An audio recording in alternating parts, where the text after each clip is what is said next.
On the 16th of January 2003, STS-107 or Space Shuttle Columbia launched from the Kennedy Space Station at 10:39 a.m.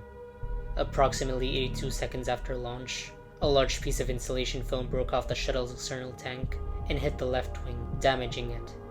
The debris strike was not noticed by the mission or ground crew when it happened, but rather came to light on the second day of the mission, when analysts were conducting a routine review of the launch videos.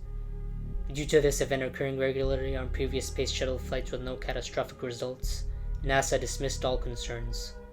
On the 1st of February 2003, as Space Shuttle Columbia re-entered the atmosphere, the damage to the left wing caused by being struck by the dislodged foam caused hot atmospheric gases to enter, destroying the wing and causing the craft to become unstable and break apart. Of the 7-person crew on board of the shuttle, none survived. Debris from the shuttle breaking apart fell over Texas and Louisiana over at least a 1,200-mile area. The debris included everything from parts of the shuttle to the remains of the astronauts. After hearing news of the disaster, a family in East Texas went looking on their farm, where they found a charred astronaut's helmet in their field. Software engineer John Baldock was sunbathing in his lawn on a Sunday afternoon when a frozen body fell from the sky, missing him by just 3 feet. The body was that of a stowaway who had hidden in the landing compartment of Kenya Airlines Flight KQ-100. The stowaway had stashed food and water with him, but had most likely died from the serious weather conditions after the plane took off. The lack of oxygen at the extremely high altitudes, paired with the incredibly cold temperatures that froze his body, are what resulted in the stowaway's death.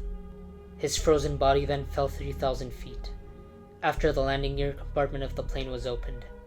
He then crashed onto the ground below, where he left a sizable dent in the garden in the South London apartment.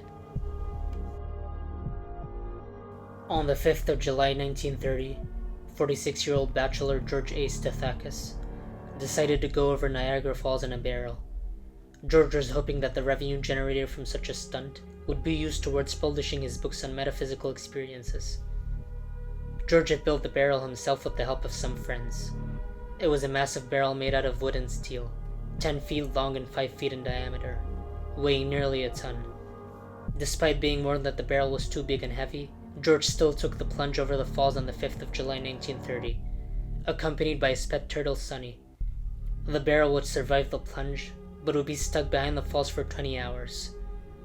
George would die of suffocation, but his 150-year-old pet turtle would miraculously survive.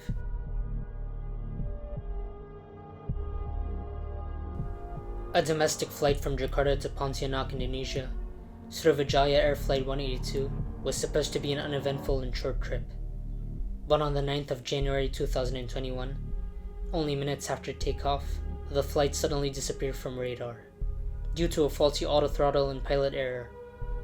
Due to the pilot interfering to offset the tilt caused by the autothrottle, the airplane plunged almost directly downwards from 10,000 feet in the air in almost 30 seconds.